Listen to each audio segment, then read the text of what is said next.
இலங்கை நாடாளுமன்றத்திற்கான தேர்தல் நாளை நடைபெறவுள்ளது. இலங்கை அதிபராக உள்ள அனுரகுமார திசாநாயக்காவின் கட்சிக்கு சிறப்பு பெரும்பான்மை கிடைக்கும் என்றும் எதிர்பார்க்கப்படுகிறது.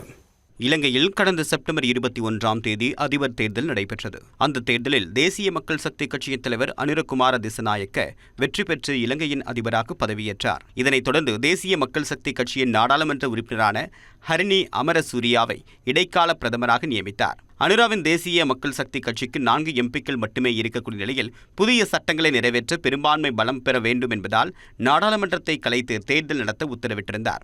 இந்நிலையில் நாடாளுமன்றத்தின் 225 இடங்களுக்கான உறுப்பினர்களை தேர்ந்தெடுக்கக்கூடிய தேர்தல் நாளை நடைபெறவுள்ளது.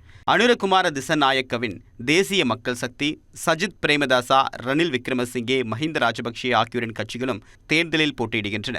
இலங்கை அதிபர் ஆட்சி முறை கொண்ட நாடு என்றாலும் நாடாளுமன்றத்திற்கு தான் முக்கியமான அதிகாரங்கள் உள்ளன.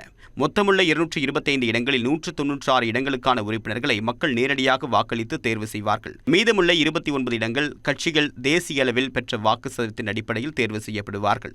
அங்கு பெரும்பான்மை பெற குறைந்தபட்சம் 113 இடங்களை வெல்ல வேண்டும். 150 இடங்களுக்கு மேல் வெற்றி பெற்றால் சிறப்பு மெஜாரிட்டி கிடைக்கும். அதன் மூலமாக அரசியலமைப்பு சட்டத்தில் மாற்றங்களை கொண்டு வருவது போன்ற பெரிய நடவடிக்கைகளையும் மேற்கொள்ள முடியும். எனவே அனுரகுமார திசாநாயக்காவின் ஜேவிபி கட்சிக்கு சிறப்பு மெஜாரிட்டி கிடைக்குமா என்ற எதிர்பார்ப்பு எழுந்துள்ளது. அனுரகுமாராவின் தேசிய மக்கள் சக்தி கட்சி பெரும்பான்மையை பெறாவிட்டால் வேறு சிறு கட்சிகளுடன் இணைந்து கூட்டணி ஆட்சி அமைக்கப்படும். மேலும் நிதி மற்றும் பாதுகாப்பு அம்சங்கள் மட்டுமே அதிபரின் கட்டுப்பாட்டில் வருவதால் மற்ற துறைகளில் முக்கிய முடிவுகள் எதுவும் எடுக்க முடியாத சூழல் ஏற்படும். இலங்கையின் நிறைவேற்று அதிபர் முறை அமலுக்கு வந்த பிறகு ஒரு முறை மட்டுமே அதிபரும் பிரதமரும் வெவ்வேறு கட்சிகளை சேர்ந்தவர்களாக இருந்தனர். 2001ஆம் ஆண்டில் சந்திரிகா குமாரதுங்கா அதிபராக இருந்தபோது ரணில் விக்ரமசிங்கே கட்சி நாடாளுமன்றத்தில் பெரும்பான்மை பெற்றது. பிரதமராக ரணில் விக்ரமசிங்கே இருந்தார்.